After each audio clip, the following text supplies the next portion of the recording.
Nice motor. Nice motor. So should we go and make a record?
At the beginning, when I joined, Paul was the only one who'd sleep with me. Well, there was actually a little bit of a thing to that. I was never very prejudiced. No, I thought that was the best move, really, because when you joined and you were like the new fella and nobody, and I thought, well, if I hang out with you, then they'll all be like, you know. So I thought it'd be good to put Paul with him. Yes, because then it would be all right. Then So anyway, because then it changed. Like, it would be with anybody. I mean, for a while it was with John and I. We just sort of went on for different. Actually, I enjoyed it a lot because it wasn't the kind of thing you'd done much. I mean, as kids we hitchhiked. So like me and George got down to Harlock and you'd sort of sleep in the same bed, and just because it's like a bed B&B kind of thing. Well, I haven't really done much of that being away from home when we started. I haven't done any of it because I'm an only child. And Butlins almost. Yeah. Yeah, but I still stayed home. So it was kind of good, and so it was great. You sort of staying in a room with a friend and that, and seeing his habits. I mean, you stayed up late, didn't you? You couldn't sleep. Yeah. So he'd have to have the light on. So it'd be like, that's right under the top. It was poor man. So you'd have to, he'd have the light over there and you'd have to sleep this way, and you couldn't ask him to turn up. Yeah, it was good though, you get to know each other a bit. My hair, I'm still trying to make it go back like a rock and roll hair. But really, naturally, it just goes forward. And we used to use that Vaseline, like really thick Vaseline, and just go back like that. And I remember once we went to the swimming baths in Hamburg, and I remember walking back down towards the Reeperbahn, and it dried, and it was all like that.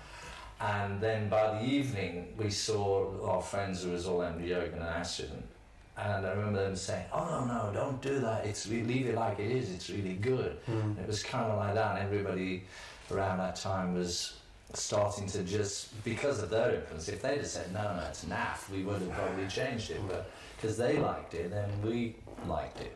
We didn't really go with it in a major way. We still... When it got into a permanent. Well, fixture. I remember when John and I went to, he had his 21st, and he got 100 quid off his uncle who was a dentist in Edinburgh. Very, very elevated stuff that. We'd never known the likes of like anyone who had a relative as a dentist. Anybody who had 100 quid. Or 100 quid. Well, to this day I say, no one's ever given me 100 quid on my birthday. 100 smackers. Whoa! That was, and then obviously you can imagine it was just like, Only I'd have known last Saturday. Yeah, me too. yeah, 100 smacks. Next time. But I may even have it. But John got this 100 quid, so he said, what should we do? We were hanging out.